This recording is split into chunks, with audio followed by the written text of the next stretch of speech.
काँग्रेसचे विधान परिषद गटनेते आमदार सतेज पाटील यांनी माध्यमांशी संवाद साधत राज्य सरकारवर टीका केली। भाजपचे आमदार बबनराव लोणीकर यांनी शेतकऱ्यांविषयी वादग्रस्त वक्तव्य केलं होतं। या वक्तव्याचा आमदार सतेज पाटील यांनी समाचार घेतला। भाजपला शेतकऱ्यांविषयी खरंच कळवळ असेल तर लोणीकर यांचा राजीनामा घ्यावा अशी मागणी त्यांनी केली। ते लाडक्या बहिणीबद्दल पैसे देताना कशा पद्धतीचे वाक्यप्रकार भाजपने वापरले हे आपण त्या ठिकाणी पाहिलेले आहे। शिष्यवृत्ती देताना कशा पद्धतीचे वाक्यप्रचार भाजपकडनं होतात। आता शेतकऱ्यांचा अपमान करण्याचं काम लोणीकरांनी केलं। मला वाटते भाजपला जर शेतकऱ्यांच्याबद्दल कळवळ असेल तर लोणीकर साहेबांचा ताबडतोब राजीनामा त्यांनी त्या ठिकाणी घ्यावा।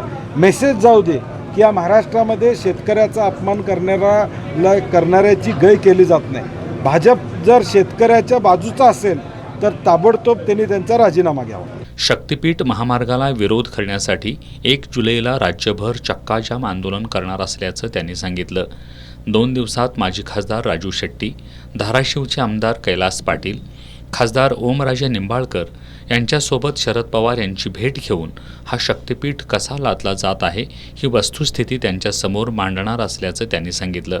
मंत्री हसन मुश्रीफ यांनी शक्तीपीठ महामार्ग कोल्हापूर सोडून संकेश्वरमधून न्यावा असा प्रस्ताव सादर केल्याचं म्हटलंय। मात्र महाराष्ट्र सरकारचा प्रकल्प असताना कर्नाटकचा काय संबंध असा सवाल करत हे फक्त षडयंत्र असल्याची टीका आमदार पाटील यांनी केली। माझं मुळात शक्तीपीठ महामार्ग हा राज्य शासनाचा प्रोजेक्ट आहे, MSRDCचा प्रोजेक्ट आहे। तो नॅशनल हायवे नाही आहे की जो कर्नाटकमधून जाऊ शकेल, संकेश्वर मार्गे या ठिकाणी जाऊ शकेल। हे एक वेगळं षडयंत्र आहे।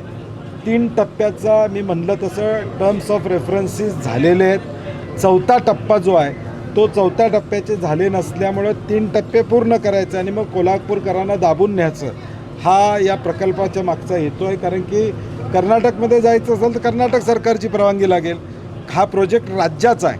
हा प्रोजेक्ट नॅशनल हायवे असता तर मग इंटर स्टेट याला म्हणता त्या ठिकाणी आला असतं। त्यामुळे मला काय यात फार तथ्य असं मला वाटत नाही। राज ठाकरे यांच्या मोर्चाविषयी आणि हिंदी भाषा सक्तीविषयी बोलताना मराठी भाषेसाठी, महाराष्ट्राच्या स्वाभिमानासाठी एकत्रितपणे लढा देणं आणि महायुतीचं हे षडयंत्र हाणून पाडण्यासाठी मराठी माणूस एकत्र येत असेल तर ते योग्य असल्याचं त्यांनी सांगितलं।